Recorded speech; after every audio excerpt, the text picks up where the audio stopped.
9 h du matin, hôtel de police de Lille. Dans l'un de ses bureaux, une toute nouvelle unité antidrogue prépare une opération coup de poing. Elle est dirigée par cet homme, le Major Chud. Bon les gars, un petit briefing. Donc on s'en va sur un quartier sensible où il y aura un stock de drogue assez important. Donc Ces 17 policiers font tous partie de la FRI, pour Force de réponse immédiate, créée spécialement pour faire tomber les réseaux de drogue toujours plus nombreux dans la métropole lilloise. Ce matin, dans leur collimateur, une des tours d'une cité de la banlieue sud, où s'écoule de l'héroïne en grande quantité. Donc merci à l'équipage canin spécialisé en recherche stupéfiant de venir nous aider. On va sur place, on se répartit, on monte à 10, 5 sur les 2 appartements. De préférence, les armes longues, elles restent derrière. On couvre les arrières du bâtiment. Prenez du lourd, hein. Prenez du lourd. Gilet pare-balles, armes longues. Pour des raisons de sécurité, la plupart doivent rester anonymes.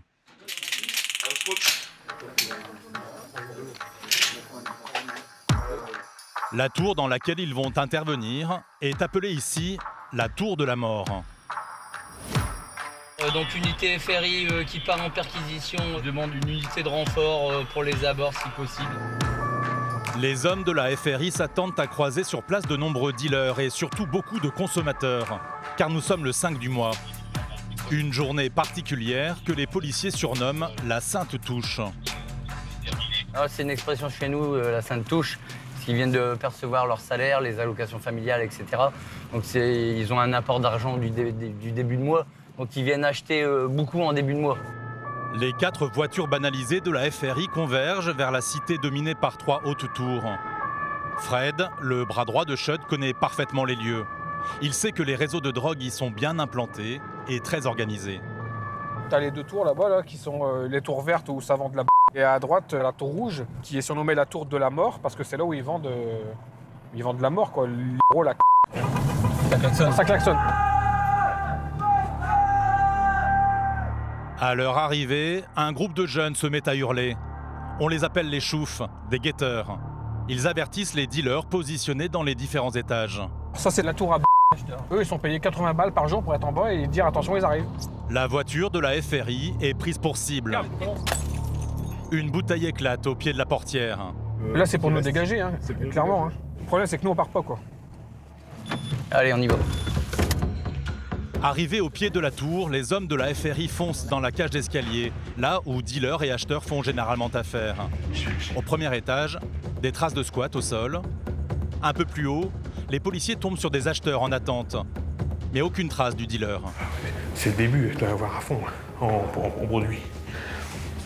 Les collègues sont montés dans les étages, puisque c'est un point de vente. Il y avait 5 clients en attente avec un vendeur.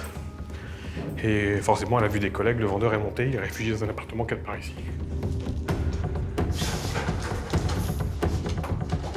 Pour retrouver le dealer, les policiers misent sur leur chien de détection. Étage après étage, Indy renifle chaque pas de porte. Là, c'est 11, c'est ça? Là, c'est 10. Tout d'un coup, le chien marque une pause devant une porte.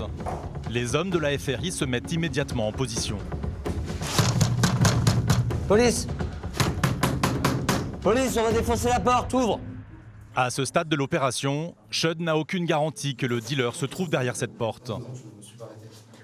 On va casser la porte. Au deuxième coup de bélier, un homme crie depuis l'appartement.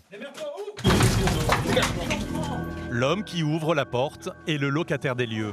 On tape depuis tout à l'heure, là, tu peux pas ouvrir? T'as quoi sur toi? Rien. Pourquoi t'ouvres pas? On est là, depuis tout à l'heure. J'ai un peu de bœuf de conso. Pendant que le major interroge le locataire, ces hommes mettent la main sur le présumé dealer, réfugié sur le balcon. Ça jeté dehors.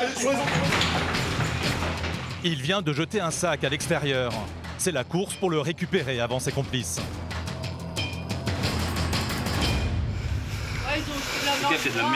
En bas de l'immeuble, les hommes de la FRI sont les premiers à récupérer le sac qui semble contenir de la drogue. Au vu de notre assistance devant la porte, il a fait la sourde oreille et lorsqu'il a vu qu'on allait défoncer la porte, il s'est débarrassé de la matière stupéfiante. À l'étage, le dealer présumé est tenu à l'écart dans une pièce de l'appartement. Le locataire, lui, se justifie comme il peut de la présence du suspect chez lui. Moi, je l'ai laissé rentrer parce que... Pourquoi? Parce que je le connais, c'est un gars qui avait la sur lui. S'il pouvait aller aux toilettes, tout ça, je l'ai laissé rentrer, il m'a pas dit que vous étiez derrière lui. Je vais regarder après. J'ai joué. Comme le veut la procédure, Fred, équipé de gants, procède à l'inventaire du sac sous les yeux du Major Schud. Il y a un sac d'argent, Ouais. d'héroïne, encore d'héroïne. Ça, c'est une merde. Ouais, c'est de la merde, ils mettent exprès pour pas que les chiens ils sentent. Ils mettent une couche de merde dedans. La prise est importante. Un demi-kilo d'héroïne et autant de cocaïne.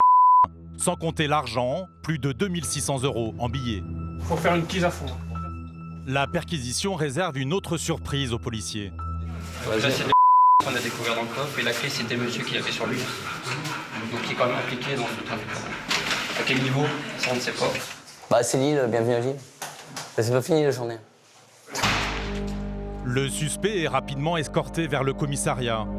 Le locataire y sera conduit quelques minutes plus tard.